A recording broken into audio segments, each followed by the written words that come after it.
Արտագնանիստերը նախանշված տարածքներում ըստ որդեգրած քաղաքականության արվում է հաշմանդամների իրավունքների պաշտպանության միջազգային օրվա նախօրեին։ Նախանցած տարի արտագնանիստն իրականացվել է Ստեփանավանում, անցած տարի Սպիտակում, իսկ այս տարի նպատակահարմար եղավ այն անցկացնել Ալավերդի քաղաքում։ Արդեն որոշված է, որ հաջորդ տարի էլ այն Տաշիրում կիրականացվի։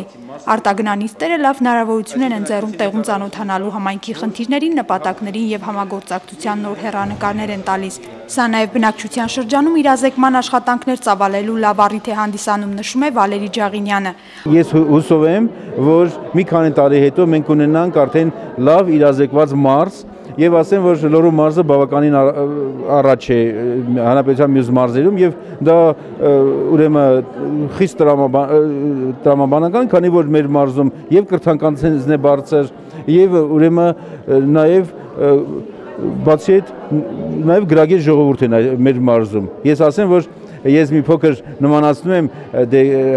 քարտեզի ձևով։ Ուրեմն եթե դա աղջկա դեմքով, աղջկա ուրեմն գլխով ենք նայում Հայաստանը, այսինքն մարդու գլխով, Լոռու մարզը հենց գլխի մասում, այսինքն ուղեղի մասն է եւ դա խիստ տրամաբանական, այսինքն կարծես թե հենց եւ բնությունը եւ աշխարհը, այսինքն դիտել է, որ մենք իսկապես այդ հարցում միշտ պետք է առաջավոր լինենք։ Այսօր Լոռու մարզում բնակվում են 16476 հաշմանդամ թոշակառուներ, որոնցից 990-ը առաջին, 9026-ը երկրորդ եւ 5741-ը երրորդ խմբի հաշմանդամներ են։ Մանկուց հաշմանդամություն ունեն 719 երեխաներ։ Ըստ Վալերի Ջաղինյանի տարիների ընթացքում հաշմանդամների թիվն ավելանում է, դա մի քանի ենթացուցանիշներ ունի։ Նախկինում մարդիկ թաքցնում էին իրենց կամ երեխաների ունեցած հաշմանդամության խնդիրները, այսօր այդ խնդիրների մասին խոսվում է բացահայտ եւ անկաշկանդ։ Եվրոպական փորձը բավականին առաջնահերթ է եւ դա ընդհանուր միջև մուտքից սկսած մինչև սանհանգույցները մատչելի են։ Մենք պետք է երազենք, որ այդպիսի ուրեմն ժամանակներ ունենանք եւ հուսով եմ, որ նաեւ դրա հնարավորությունը կլինի։ Դա կլինի նաեւ, ասեմ, որ նաեւ ստեղծածն են այսօր փչացնում, բայց եթե արդեն ունենանք հասուն հասարակություն գիտակից, մենք նաեւ արդեն եթե այդ երեխան հենց մանկապարտեզից իր կողքին տեսնի ներառական ուրեմն կրթություն իրականացման շրջանակներում իր կողքին տեսնի հաշմանդամ երեխային եւ դպրոցում եւ ուրեմն բարձրագույն ուսումնական հաստատությունում, եթե այդ ամբողջը նրանց տեսնի, այսինքն կտեսնի, որ մենք միասնական հարց ենք լուծում, այսինքն մենք պետք է ունենանք առողջ հասարակություն, իսկ այդ հիվանդ մտածելակերպը պետք է վերջ տրվի։ Դեռևս առաջնային եւ չլուծված են համարվում հաշմանդամների զբաղվածության մատչելի տարածքների բացակայության խնդիրները։ 1998 թվականից գործող Լիարժեք կյանք հասարակական կազմակերպության հիմնադիր նախագահ Սուրեն Մաղաքյանն ասում է, որ թեպետ թվում է, թե բազմաթիվ աշխատանքներ ու ծրագրեր այս ուղղությամբ արվում են, սակայն դեռևս բազմաթիվ չլուծված խնդիրներ կան։ Այնուամենայնիվ ինչ որ արվում է, դա կաթիլներ են ծովի մեջ, իսկ անելու շատ բան կա, հաշմանդամների իրավունքները հենց մարդու իրավունքներն են եւ պետք չէ տարանջատել, այսինքն հաշմանդամություն ունեցող անձը պետք է մյուսներին համահավասար կարողանա մասնակցել հասարակական կյանքին։ Ալավերդի քաղաքը եւ այն քիչ մեր համայնքներից է, որը արժանի է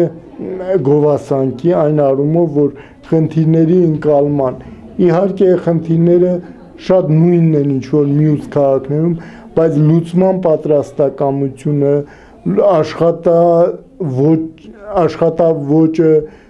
քաղաքականությունը, խնդիրների գիտակցումը շատ բարձր մակարդակի վրա եւ շատ ու շատ ծրագրեր ունենք պարոն Վարուցյանի հետ նախանշած ապագայի համար։ Հասկանում ենք, որ այդ խնդիրները մեկ օրում լուծվող չեն, սակայն ըստ էության տարիներն անցնում են, իսկ խնդիրները մնում են նույն սրությամբ։ Այնինչ հաշմանդամություն ունեցող մարդիկ փոփոխությունների են սպասում։ Նշում է հաշմանդամություն ունեցող անձանց խնդիրներով զբաղվող Լիարժեք կյանք հասարակական կազմակերպության ղեկավարը։ Արդեն ոչ թե անձն է դիտվում որպես խնդիր, այլ շրջակա միջավայրը, այսինքն խնդիրը դիտվում է շրջակա միջավայրի մեջ եւ դրանից ելնելով խնդիր է առաջանում հավասար հնարավորությունների ստեղծման։ Շատ ու շատ խնդիրներ մեծ խնդիրներ լուծում մեծ ծախսեր չեն պահանջում, մեծ ռեսուրսներ չեն պահանջում, ուղղակի կամքի դրսևորում, ուղղակի քաղաքականություն եւ պատրաստակամություն։ Խոսքը սրա մասին է, որ մեր բացակայումը առօրյայում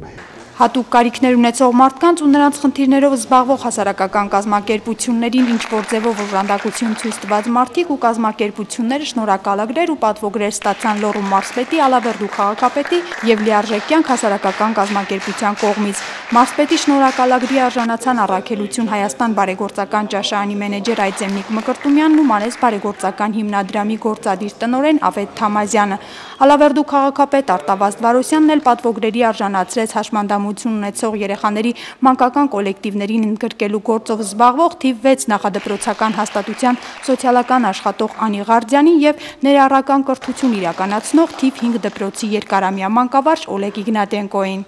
Մենք անթույլատրելի ենք համարում հասարակության բաժանումները մարդկային վիճակի եւ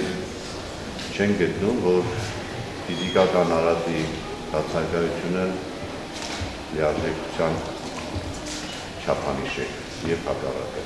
Այսինքն մեր խնդիրն է հնարավորինս ամեն ինչ անել, որպեսզի մարդիկ արագ ինտեգրվեն հասարակական կյանքի, հասարակության լիարժեք անդամ։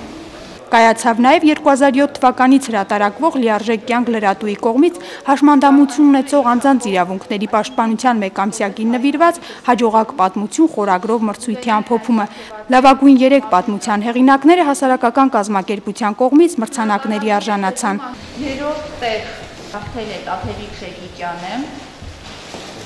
Թալինից։ Տրվում է Նաիրա Պեպանյանի լիարժեք կյանք լրատուի հաջողության պատմություն 2011 ամենամյա մրցույթի երկրորդ մրցանակին արժանանալու համար։ Նաիրա ջան, շատ շնորհակալություն։ Եվ առաջին մրցանակին արժանացել է Գոհար Ավետիսյանը